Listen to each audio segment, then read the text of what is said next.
Academy Award-winning composer and great storyteller, and we had worked together on The Lion King, and he had won an Academy Award for his work.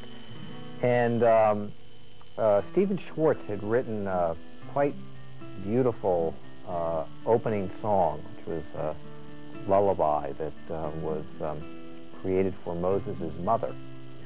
And Hans Zimmer, I had become aware of Ofre's work in Europe, where she was quite popular at the time and well known. And he brought me a CD of hers back from Europe when he had been visiting, and said, I think she would be wonderful to use in terms of some of the musical elements of the film. She was so good and so inspiring that we actually cast her in the movie, which was not something that we originally intended to do, and she played Moses' mother, both the part in the movie as well as singing you know, this amazing and quite beautiful song that really sort of set the stage for the movie. Hush now, my baby, we still love, don't cry. Sleep as you're rocked by the stream. No, I remember. I was happy that you knew her. But what I was equally happy about was that Steven Spielberg instantly got that, you know, that was the way we should go. And I remember the artists, you know, being an animated film. I mean, the artists looking at her and instantly drawing the character of Jochebed in the likeness of Ofre.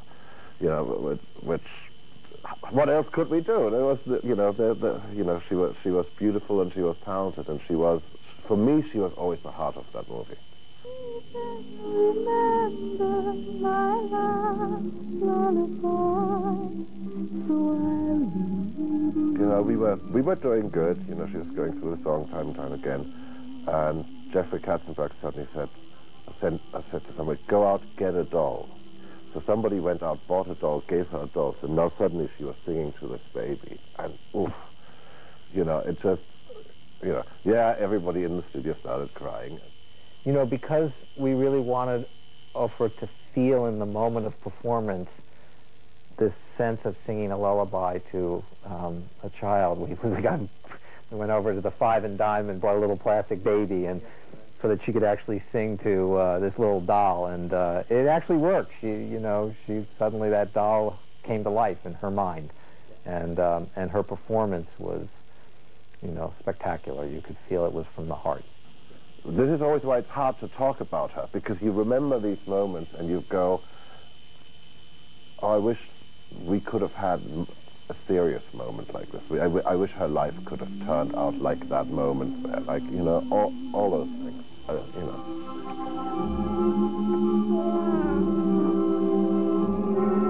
What struck me about Ofre, aside from the fact that she was an incredible singer, was her innocence.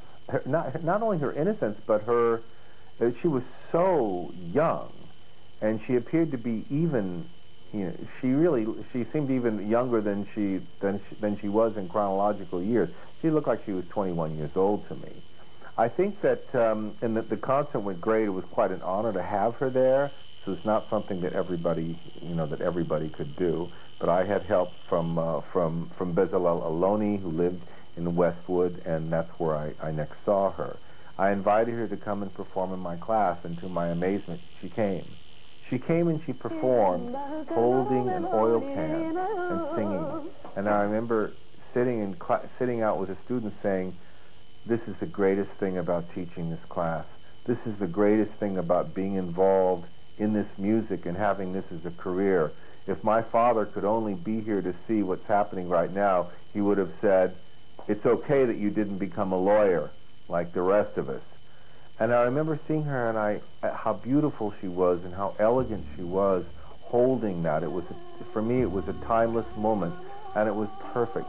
Just her voice and the oil can and hitting the oil can, it was timeless. This was probably music that people were playing 1,000 years ago from Yemen, where she was from.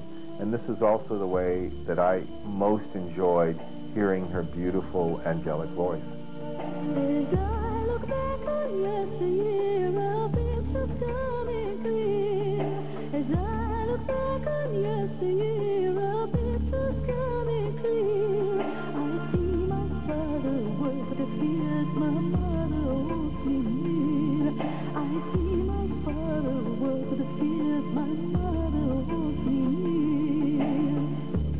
You could see that she was very well brought up. She was very respectful and considerate. She wasn't some sort of a rock and roll star, or someone that would sort of, comport themselves like that. She was very, very careful.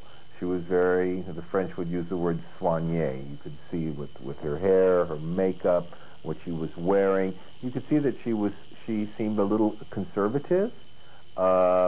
She wasn't trying to be some sort of a bewitching Sabra. She wasn't that type, although she could have been if she wanted to. She was putting herself into her music, and it showed. So I'd heard about her, then that night I saw her, and we met.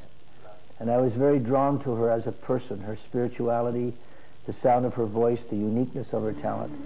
And one thing led to another from that event that night, that we promised we'd stay in touch, and stayed in touch because of the fit, the way we connected, that we would do something together. And I think that night I sang a song called Freedom for the World, which got her attention.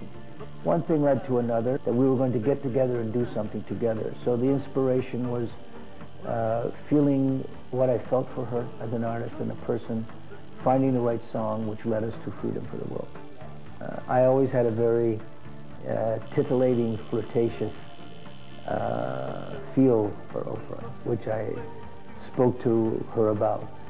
And, we talked about all of the wonderful things of life and the personal side of life, and I enjoyed her company and enjoyed her laughter, because we would always have that kind of a rapport.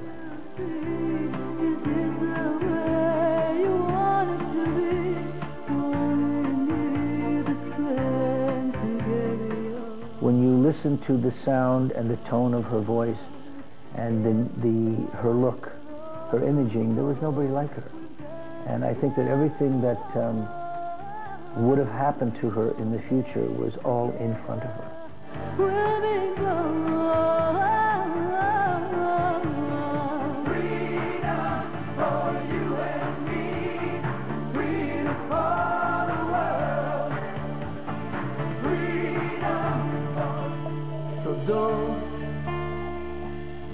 לעופרה היו המון מחזרים, בין הסתם. היא הייתה יפה, היא הייתה טובת לב, היא הייתה מקסימה, היא הקסימה את כל מי שראה אותה, ומן הסתם באופן טבעי היו לה המון מחזרים. כן, היה לי חבר, בחור מקסים, הצעיר, מאוד מצליח, שניסיתי לשדך, לא הסתדר, היא יצאה איתו פעמיים, אבל לא...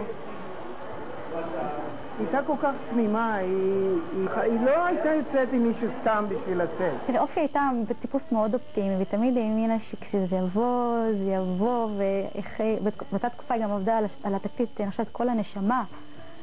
והיה את השיר, הם עבדו על השיר, זה יבוא פתאום, אז תמיד הייתה שרה לי את השיר, זה יבוא פתאום, מישהו מקום, תמיד האמינה שזה יבוא. היו המון סיפורים, ככה, הכירה המון זוגות שהמערכת הזוגית שלהם הייתה נוראית. והיא נורא פחדה מזה, היא תמיד אמרה שאוי ואבוי אם יהיה מצב כזה, היא מעדיפה להישאר לבד. היא נורא פחדה ממערכת זוגית לא בריאה, ממערכת זוגית לא מפרגנת, ממערכת זוגית קלוקלת.